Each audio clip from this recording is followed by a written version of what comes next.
मुरगुडमधील मतदार यादीतील गंभीर त्रुटी जबाबदार बीएलओंसह मुख्याधिकारी यांचा भोंगळ कारभार।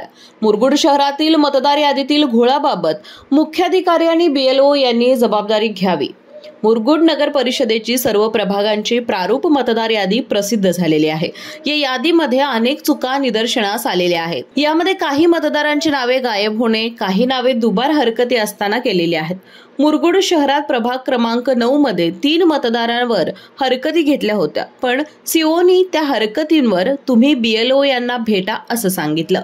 त्याप्रमाणे दिनांक 16 ऑक्टोबर 2025 रोजी कागल तहसीलदार ऑफिस येथे निवडणूक निर्णय अधिकारी यांची भेट घेतली असता त्यांनी कोणत्याही व्यक्तीचे भारतातील 2 ठिकाणी मतदार नोंदणी असल्यास हा गंभीर गुन्हा असल्याचं सांगितलं। याबाबत तुम्ही स्थानिक स्वराज्य संस्था येथे प्रारूप मतदार यादीस आक्षेप नोंदवा, तसेच या यादीतील दुबार मतदार नावे स्थानिक प्रशासन, राज्य निवडणूक आयोग अधिसूचित 16 नुसार बीएलओ मार्फत संबंधित मतदारास नोटीस देऊन अशी नावे कमी करू शकता अशी सूचना श्री अनिल अर्जुने यांनी दिली। तसेच त्यांनी दुबार मतदार कर्नाटक येथील यमगर्णी या गावात मतदार म्हणून नोंद असल्याचं निदर्शनास आणून दिलं, परंतु मुरगुड नगरपालिका सीओनी प्रारूप मतदार यादीत कोणताही बदल आम्हाला करता येणार नसल्याचं उत्तर दिलं।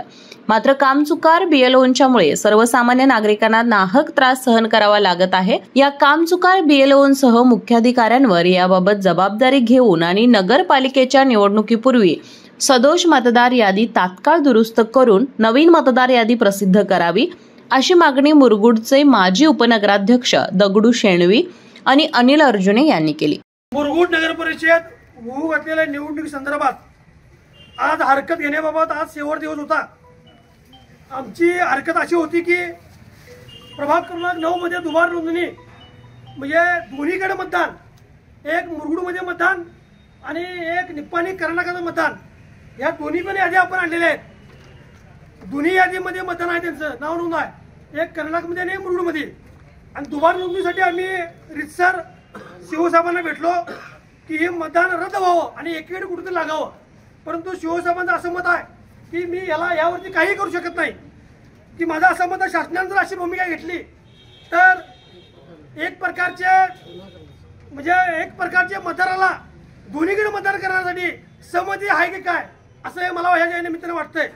मला असं वाटतं की शासनाने याच्यावरती कठोर भूमिका घेतली पाहिजे, तर दोन्हीकडे मतदान आपल्या मुरगुडला कर्नाटक जवळ आहे, म्हणजे निप्पाणी जवळ आहे, त्याच्यामुळे अशा बऱ्याच ठिकाणी मुरगुडमध्ये प्रभाग 10 प्रभाग आहेत।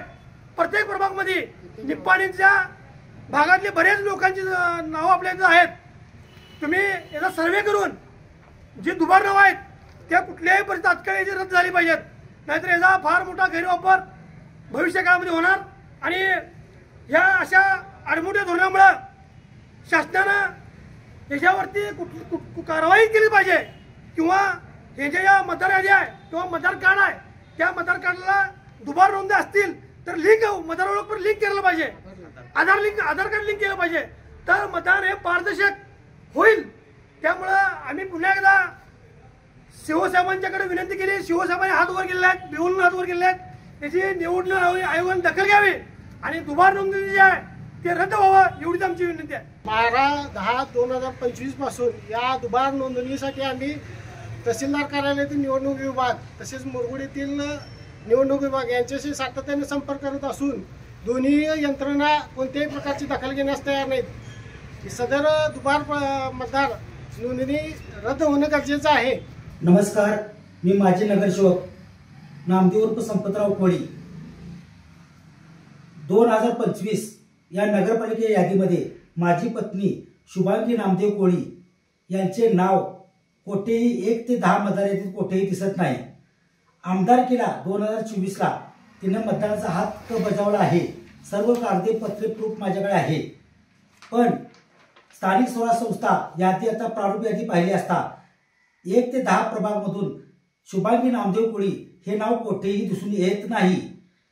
मी वेळोवेळी 13 तारखेला हरकती होत्या, नगरपालिकेमध्ये हरकती घेतल्या, मी कागदोपत्री तहसीलदार साहेबांना 2 वेळा भेटलो, तिथून मी नगरपालिकेमध्ये शिवना या बाबतीत सगळी कंप्लेंट दिली, तर हे नाव कुठेही आढळून येत नाही। माझ्या पत्नीने 2024 साली विधानसभामध्ये मतदानाचा हक्क बजावला आहे. अचानक हे नाव गायब कसे होते हा संशोधनाचा विषय आहे. जर शासनाचा नियम असा आहे की कोणालाही मतदानापासून वंचित ठेवता येत नाही. जर माझी पत्नी मतदानापासून वंचित राहणार असेल तर आम्ही कोणीही लोकशाही प्रक्रियेमध्ये मतदानाचा हक्क बजावणार नाही. यावेळी माजी नगरसेवक आनंद फर्नांडिस, संग्राम साळोखे, नाना डवरी, तानाजी साळोखे आदी उपस्थित होते. केके न्यूज साठी कागल प्रतिनिधी ओमकार पोतदार.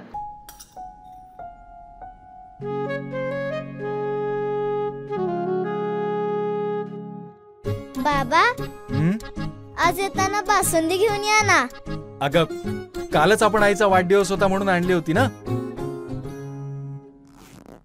ऐकलं, गोकुळची बासुंदी पुन्हा खावीशी वाटतेय. खरं सांगू, मलाही खावीशी वाटतेय. पुन्हा पुन्हा खावीशी वाटणारी गोकुळ बासुंदी.